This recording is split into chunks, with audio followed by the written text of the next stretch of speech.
This is lecture number DR018US12.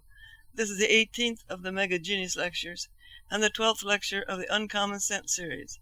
It was recorded on November 17th, 2000. The title of this lecture is The Truth About Death. It is 39 minutes long. Copyright 2000 by Mega Genius. All rights reserved. This lecture is protected by internationally valid copyright. It may not, in whole or in part, be duplicated, transmitted, or otherwise reproduced without the express permission of Mega Genius. Unauthorized translation, importation, or distribution is a violation of applicable laws. Mega Genius is a United States federally registered trademark and service mark. And now, here is Mega Genius. The basic reason death has remained what Houdini called the great mystery through the ages is that just the thought of it scares hell out of human beings. The subject is like quicksand. The instant one begins to think about it, he starts to sink into a deepening sense of loss and a rising tide of fear and mental pain. It's as if he peered into a mirror. No matter how intently he stares, he sees nothing beyond, only a projection of his own painful emotions. He thinks the subject is frightening.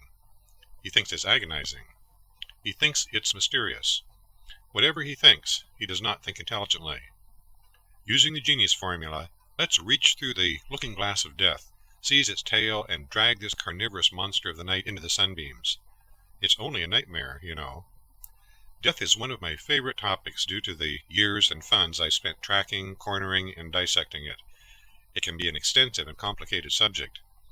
If man spent a fraction of the thought and funding toward understanding the exact anatomy of life that he devotes toward misunderstanding its apparent end, the mystery would resolve, and the truth about death could be electronically demonstrated and proven in the science department of every junior high school in the world.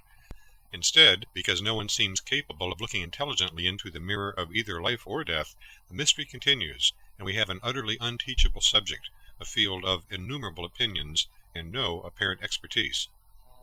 Whenever you find a subject of obvious importance that is going nowhere, in which man's understanding is not increasing, you are looking at an incorrect definition. It's that simple. The human mind, time, truth, death, these sorts of subjects never take off. They spew showers of sparks, fizzle, and melt on a scorched launching pad. They just smoke. Well, the first thing you will discover through the genius formula is that our inability to progress is due to woefully inadequate definitions. So it is with death. Man has defined life as, quote, the period between birth and death, unquote, and death as, quote, the end of life, unquote, creating a circular definition from which neither the meaning of life nor death can stand separately. First, life is not the period of anything.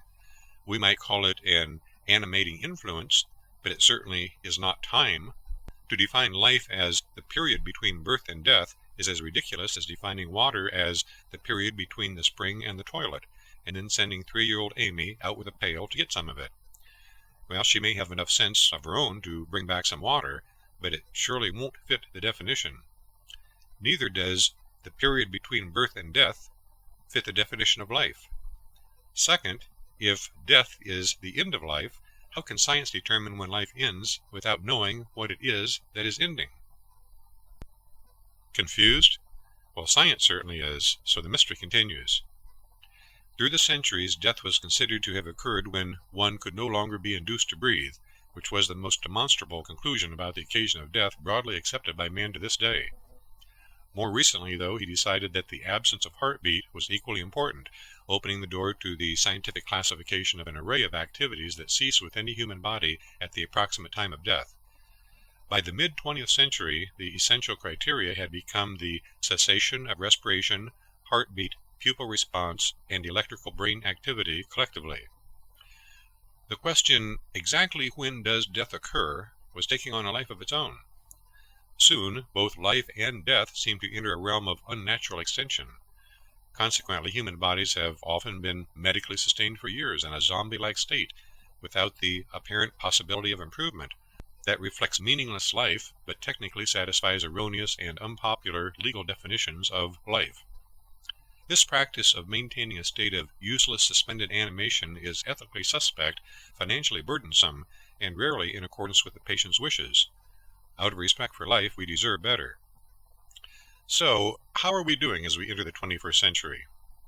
Neither natural nor artificially sustained respiration and heartbeat is any longer part of the criteria for determining life or death.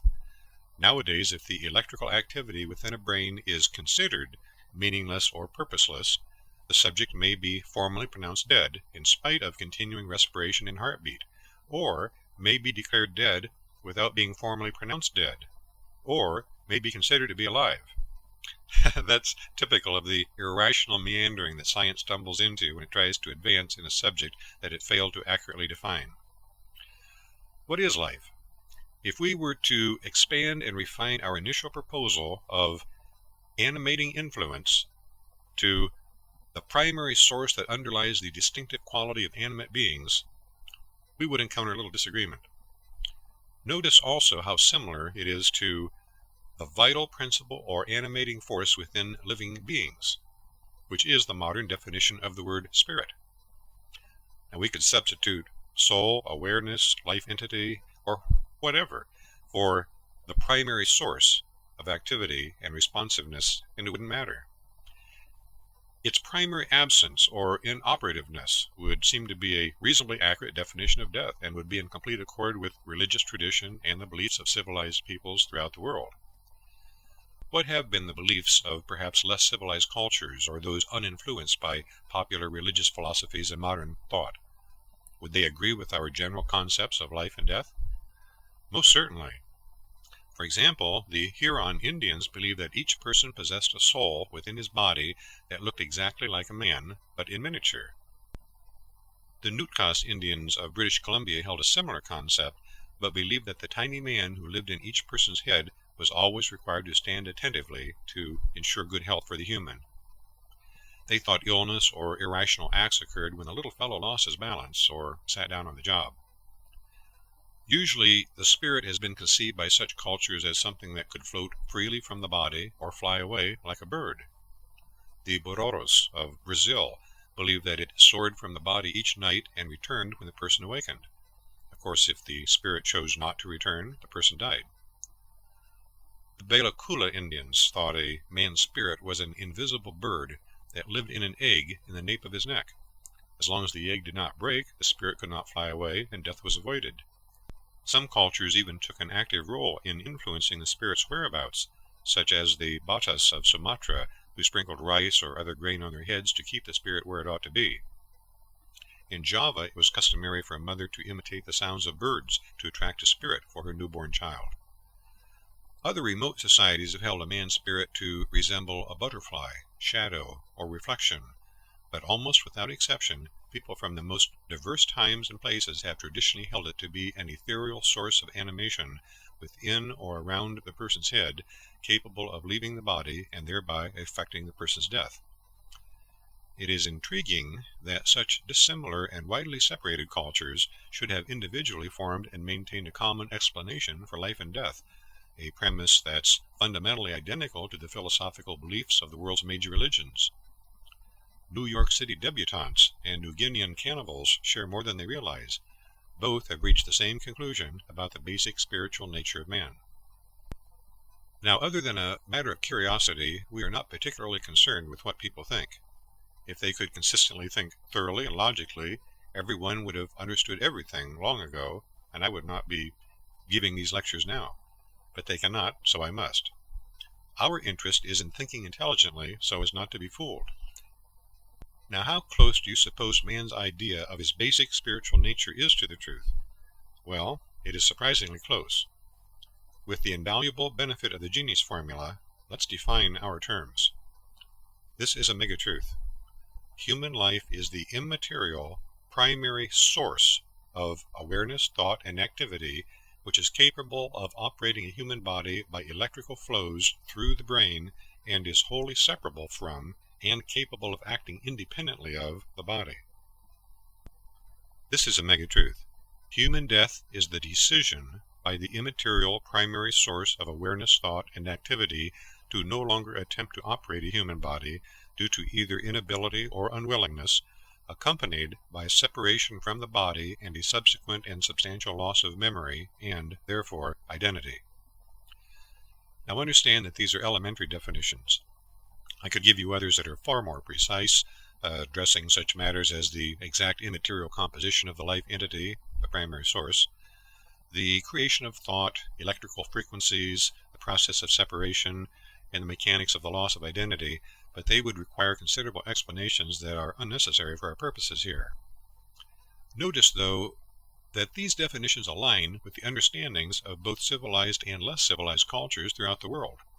They support the beliefs of the major and most of the minor religious philosophies, past and present. They explain the reasons medical science has spun on the matter of determining the exact beginning and end of human life. They substantively enlighten the age-old mystery of death.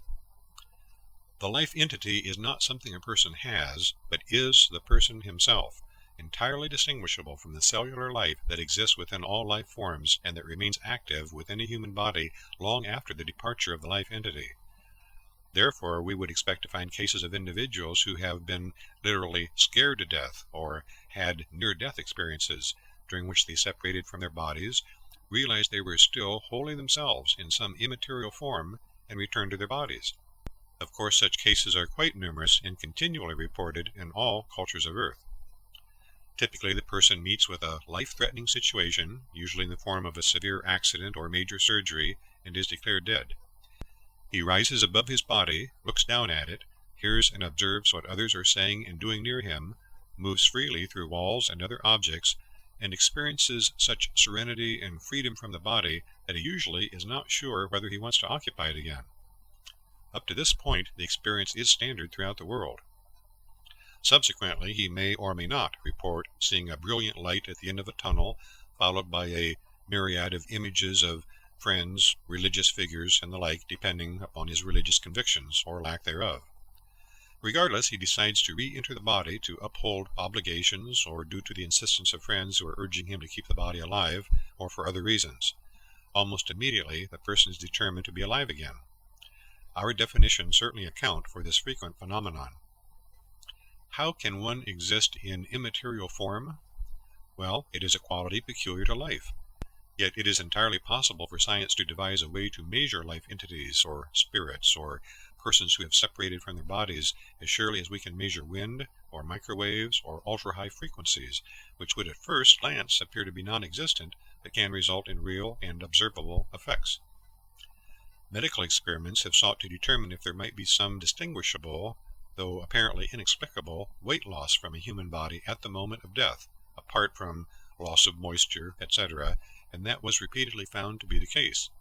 Something that weighed approximately 1 ounce seemed to be there one moment and gone the next, as though an unseen something abruptly left the body at death. Our definitions account for these medical observations. Death is primarily a decision that the person feels compelled to make under pressing circumstances. If he is thinking rationally, he does not want to die any more than you would want to toss your wallet or purse off the Mackinac Bridge. But when the body ceases to be operational, or he concludes it has, or he decides the location of the body is too dangerous to continue to occupy, he gets out, much as you might give up trying to drive a car that no longer seemed repairable, or bail out of one that caught fire. Remember, a human body is a carbon-oxygen engine that functions optimally at approximately 98.8 degrees Fahrenheit. It's an actual mechanical assemblage of parts with an advanced electronic structure that receives energy from a potentially independent life entity, which it converts into motion for performing a multitude of tasks. It is no more or less than a specialized type of machine. The technology is at hand today to electronically measure thought, as opposed to only the remote effects of thought. Consequently, if man chooses, he will soon be able to electronically discern the instant of death within the body as a major decision, followed by an absence of certain measurable thought when the life entity departs the body and calls it quits. In most cases, it would not be necessary to pinpoint the matter to a specific instant, but if extraordinary medical efforts are being made to save a person's life, such as in the case of some patients who remain comatose for extended periods, it would be beneficial to know that the patient had already died. When does a human life begin? The answer is as important as knowing when human life ends, but it's an issue devoid of scientific observation. It's also steeped in emotion, and therefore barren of analytic reasoning. There is an approximate balance today between those supporting and those opposing a woman's choice to have an abortion. Because it involves such issues as life, death, freedom, and religion, it has evolved into an ultra-sensitive conflict that refuses to dissipate and gives judges migraines and politicians nightmares. The issue has become so charged that neither side is as interested in discovering all the truth as it is in proving itself right and the opposition wrong.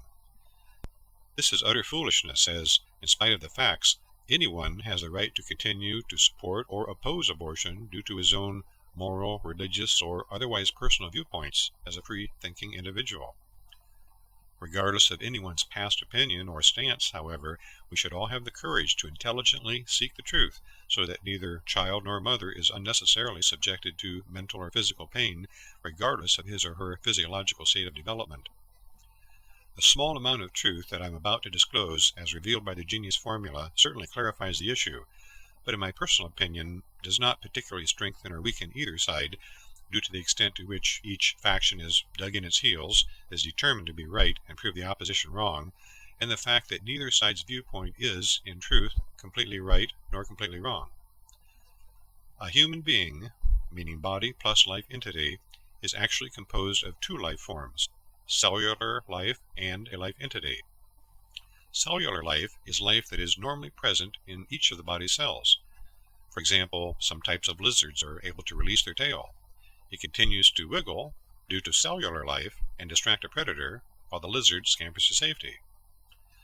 At the risk of sounding grotesque, but to illustrate an important point, another example would be a decapitated chicken, which will still run about and kick for perhaps 15 or 20 seconds after the chop of the hatchet, appearing all the while to be quite alive due to the cellular life within. Now, carrying this concept further, one could completely detach a man's finger, examine it, and find it entirely imbued with cellular life, but the severed finger would not be the man. In fact, one could remove all of his fingers, his hands, arms, legs, a lung, a kidney, and much more, all of which would be filled with cellular life, but would not be the man. Meanwhile, the man could still live, think, talk, and remain the entire personality identifiable as him. The only change would be that his body machine would be far less operational. Cellular life is not the person. The life entity is the person. It is the entire being and personality identifiable as the individual. It is the basically sexless entity who inhabits the body machine. If it did not need a body to move objects and be easily identifiable to others, it would not need the body at all. The authorities used to claim one's personality was fully formed by age 5 or so. I think they have adjusted it to age 2 now. Eventually, they will figure out that every iota of the personality is present at birth. The person merely expresses more of it and different aspects of it in different ways under different conditions and times, but to realize that requires a degree of differentiation that the authorities of child behavior don't yet possess. Although the life entity is sexless, it is quite capable of considering that it prefers to inhabit either a male or female body. Consequently, if it finds itself in what it considers is the wrong type, it is liable to be considerably distressed. Did you ever talk to a transsexual after the operation? A few hormone injections and a little surgery, and he or she is, well, as happy as a life entity in the right kind of body. Or, dare I say, the new owner of the make and model of automobile of his choice. At any rate, a life entity completely separable from the body and the cellular life within it is the person. Cellular life is present in both the ovum and sperm, both before and after conception, just as it is also present throughout most of the body cells. Even so, in the absence of the life entity, there is no person. Once the ovum and sperm unite, the development is a zygote, a multiplying cellular mass that has not yet developed the structure of a complete body. During the first trimester, or 3 months, this mass slowly evolves toward the basic structure of the human body, but, unless inhabited by life entity, is no more a human being than an egg from your refrigerator is a chicken. During the second and third trimester, the cells gradually develop into the completed form of a human body, which may react to pain, kick, or exhibit other motions many times throughout the gestation period, due solely to the cellular life present in the fetus. By the time the infant has been born, a life entity has obviously inhabited the body, and another human being exists. The crucial question is, at what point does the life entity take up residence in the body? Well, an application of the Genius formula reveals that it does so at the time of birth, or within moments before or after. Now, this may or may not be in accordance with your personal convictions. The Genius formula is not intended to necessarily align with what anyone hopes or thinks. If it were subject to such constraints, it would be faulty research, or wishful thinking, or emotional analysis, or something else, but it would not be the Genius formula. If you find this conclusion particularly unpalatable, analyze your personal conviction to determine the extent to which it's founded on emotion, or an inability to differentiate between a life entity and a body, or on someone else's emotional conviction. Regardless, one of these days, a curious scientist will figure a way to attach the electrodes of an electroencephalograph or some similar instrument to a fetus to measure brain waves or thoughts and realize there's nobody home. Yet. The pertinent issue, of course, is abortion. One really cannot intelligently say that it's either right or wrong in all cases. It depends on the individual circumstance. You have to differentiate. Similarly, one cannot intelligently say that it is either right or wrong in all cases to eat eggs. If you are starving with nothing else to eat, it might be right to eat them to keep your body alive. On the other hand, if you are 50 pounds overweight and speaking at a convention of hardcore vegetarians, you might think twice. In the case of abortion, there are many pertinent factors. Does the woman want the child? Does the father? Are they financially able to care for it? Is either of them prone to child abuse or other mental illness? Who is the father? Under what circumstances was the fetus conceived? Is the mother or father institutionalized? Is the fetus malformed? Is it adoptable? How far along is its development? What religious convictions are involved? And so on. People of questionable intelligence are fond of emotionally asserting that things are right or things are wrong, and that's that. Well, nothing is totally right or totally wrong. When we learn that an innocent person was convicted and sent to prison, we know that it was wrong, but there's a little bit of rightness, and that our knowledge of the travesty will help us to be more careful in the future. Conversely, when an ambulance races to save a victim's life, we know that it's right, but there's a little bit of wrongness in that the movements of the vehicle and the paramedics will surely cause the death of a few small insects and microorganisms that are beneficial to man. Things are never just right or wrong. They are more right than wrong, or more wrong than right, and the ability to always differentiate between the two is a major part of intelligence. In the case of abortion, the act clearly tends to be more wrong than right, but there are exceptions. One of the problems with abortion is that an unsuccessful attempt will usually result in unrecognized damage to the mental and physical health of the child whose body survives due to cellular electronic recordings of the injury.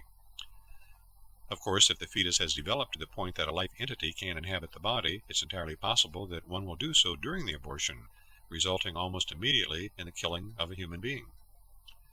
The primary problem with abortion, however, is that it is generally a poor solution to one or more potential problems that existed earlier but were never successfully addressed. It's similar to attempting to close the barn door after the horse is out. If you intelligently resolve the causes of unwanted conception, most abortion becomes unnecessary. My intention at this time is not to solve the abortion issue for every person in an eye wink, but I will tell you this. The idea of two sides, a pro-choice movement and a pro-life movement, aggressively opposing each other, reflects a substantial lack of intelligence on this issue of all the participants.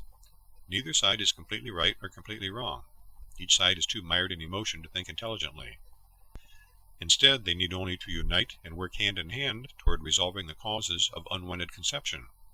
Then, if they emphasize teamwork, we might not only see a rational diminution of the conflict and a substantial decrease in unwanted pregnancies, but a realization by all involved that everybody can be right at the same time. And that's the proof of an intelligent resolution. The subject of the beginning and ending of life is fascinating. I am frequently amused by the determination of some brilliant thinker to produce a race of geniuses, all the members of which resemble him, by donating his high IQ sperm to women who are fortunate to be his incubators. Well, it does not work that way. Ovum and sperm produce bodies, not intelligence. The women may get pregnant, but they will not get a proportionate number of geniuses, ever. Regardless of any appearances to the contrary, intelligence is not determined by genes. Just ask any parent who has a teenager. If you think it is, you are not analyzing the issue thoroughly. My apology to my parents. Fortunately, however, and this is a mega-truth, intelligence is easily teachable if taught intelligently. I'm also entertained by those who have their bodies or severed heads frozen in hopes of returning from the dead someday. Science may revive the head eventually, but it will appear to suffer from the most extreme case of amnesia imaginable. It will not be inhabited by the same life entity. In the theoretical but practically impossible chance that it is, you would be dealing with a mental defective, as only a life entity who is an imbecile would choose to stick around for decades waiting for a dead head to be revived. Then there are the medical wizards who have concluded that life and thought are only a result of the production and interaction of chemicals in the brain. Lord have mercy. There is no engine pulling that train. It goes nowhere. 21st century scientists' understanding of the human mind and a pound of bologna is worth less than a pound of bologna. There should be a discount for the inane conclusion. In Moscow, Russia, scientists have even gone so far as to slice the communist leader Lenin's brain, like bologna, and spend more than 7 decades scrutinizing the 30,000 slices to find some cellular or chemical proof that he was a genius. First, the term, quote, the genius Lenin, unquote, is an oxymoron. Second, to them and others of their ilk, I say that life and the abilities of thought and memory are no mystery to me whatsoever. Nevertheless, when you have it all figured out, let me know. But since this is going to take you a while, a very long while, you might consider freezing your own brain in the interim.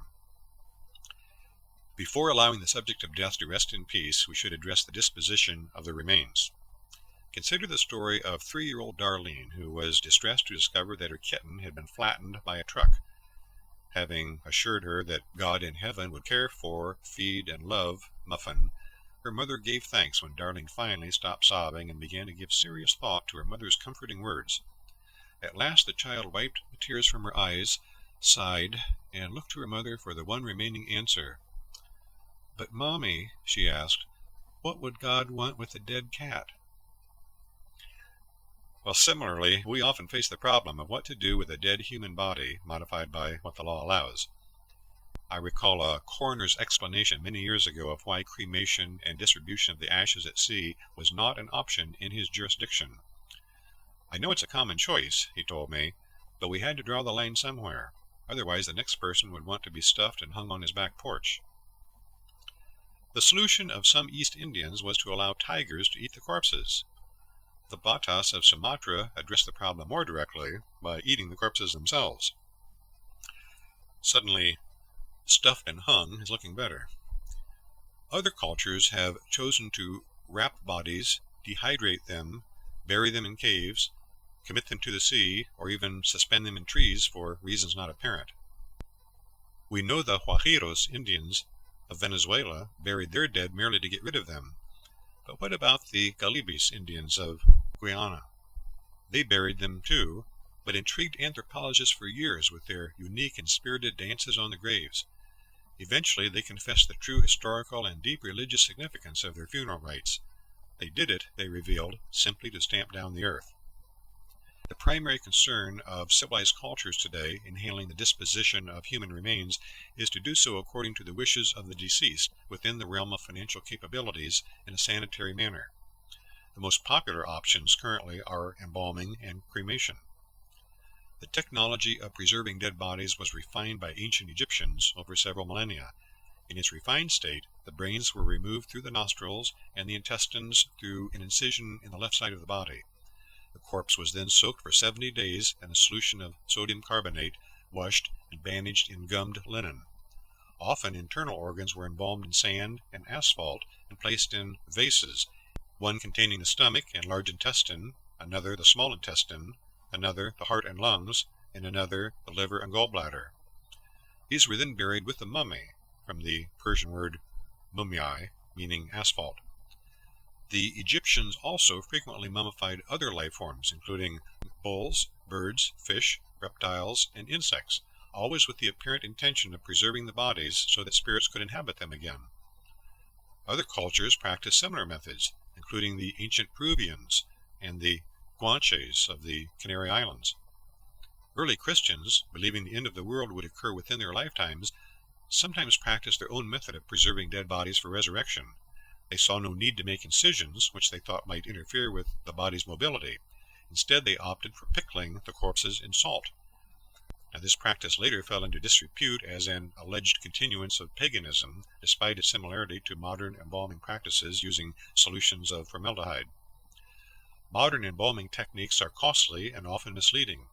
The practice does no more than satisfy the desire of survivors to imagine that they have retained some part of their loved ones and provide income for undertakers. The preservative effects are negligible, indeed, and few cemeteries are protected against excavation for any appreciable time.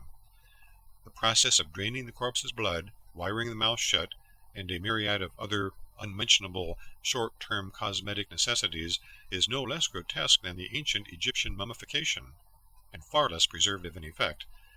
But doesn't he look nice? I remember a friend who had served for many years as treasurer and controller of one of the world's largest financial services corporations. Just before his retirement, he reminisced about his brother, who many years before had decided to enter the funeral business and had tried to persuade my friend to join him.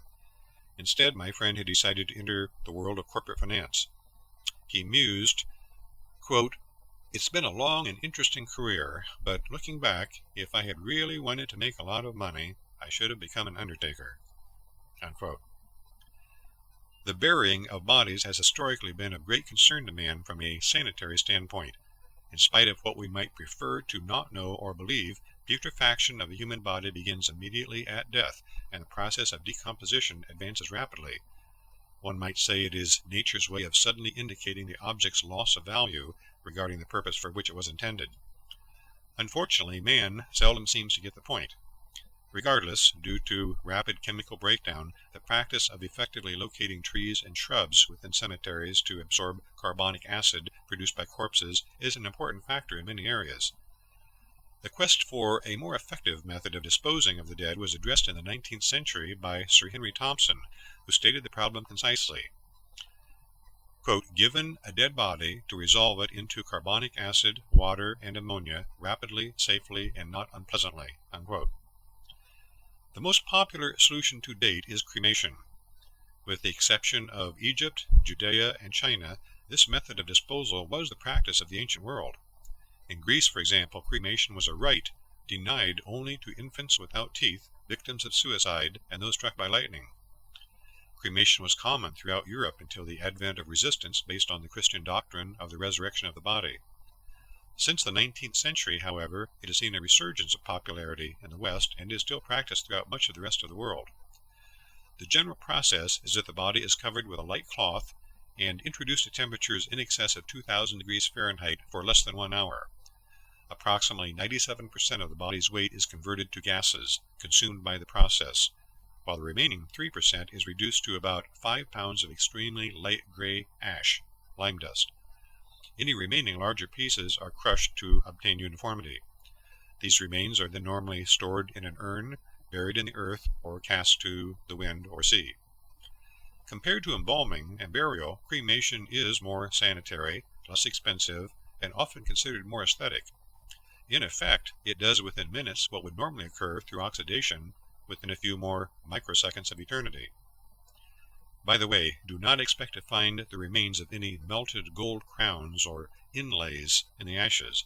I've questioned those who operate the crematoriums, and they seem consistently baffled by the disappearance of the gold. Perhaps there is a tooth fairy after all. Given that a person is actually a life entity, not his body, we might wonder if it really matters how a deceased's remains are committed, as long as the method is sanitary. After all, if we were to remove from a human body only 1. The water, and 2. The empty space between the residual atomic particles, the body's remains would be so minute as to be invisible to the unaided eye. So why is the matter of any importance? Well, it matters because it was important to the deceased, and continues to be. After the life entity has left the skull, it is still the same source of awareness, thought, and activity as before. The only difference is that its ability to effect changes within the physical universe has been greatly diminished because its body is not operational. It is broken. But the life entity normally remains in the body's vicinity for a while. In a small percentage of cases, it experiences difficulty escaping from the skull in the absence of cremation. The deceased person knows what is said and done, and cares. Therefore, the wishes of the person regarding the disposition of his body's remains, whether based on religious or other personal beliefs, should be complied with to whatever extent he would consider reasonable, if possible. It is not wasted effort, and it may be the last act you can perform that shows that you care, too. Frequently, individuals give up their bodies so suddenly that neither they nor others have time to communicate final thoughts. Sometimes, however, they do. I've conducted some research to determine just what the dying and those close friends in attendance communicate during those final moments when they are fortunate to have the opportunity. The most common statement, in so many words, appears to be, "Always remember, I love you." Aren't there some loved ones that you ought to communicate that to today? Too early is much better than too late. When a loved one passes away, it's understandable for those who love the person to grieve. Some find ways to conquer their sadness, while others become the vanquished. For those who have difficulty coping with such a situation, I'll give you a few golden words distilled by an application of the Genius Formula. If you could see enough truth, you would realize that every person is infinitely good, although people often don't act so good solely because of their aberrations that impinge upon them. Accordingly, when a human body dies, every iota of goodness that was the person remains indefinitely. You may have difficulty communicating with that life entity afterwards, but take solace in the understanding that every minute quality, characteristic, and beingness that you love so much not only continues to exist, but still lives. Here is a megatruth. Like truth, life can be hidden, but never dies. Now, one issue remains. What does the life entity do after the body ceases to be operational?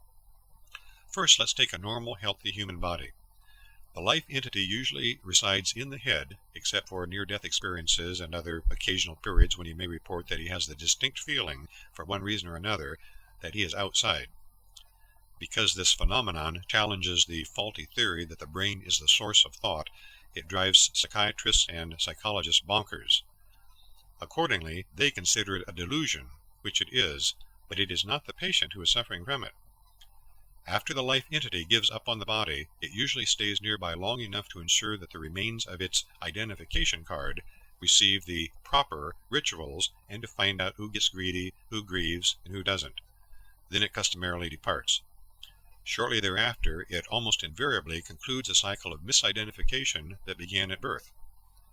The infant was assigned a name, taught that he was that name, and identified by that name, and, in particular, the body that carried that name throughout his life.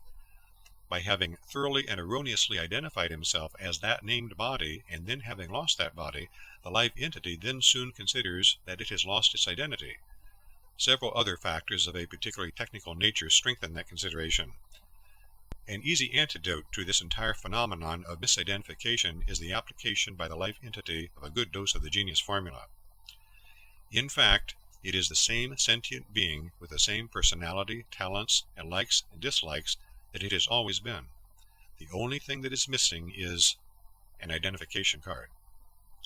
Now lastly, if you harbor the slightest doubt about whether you are merely a puffed up and water-saturated speck of invisible matter or a life entity, I guarantee that the question will be resolved to your complete satisfaction within your lifetime, or the very first moment thereafter.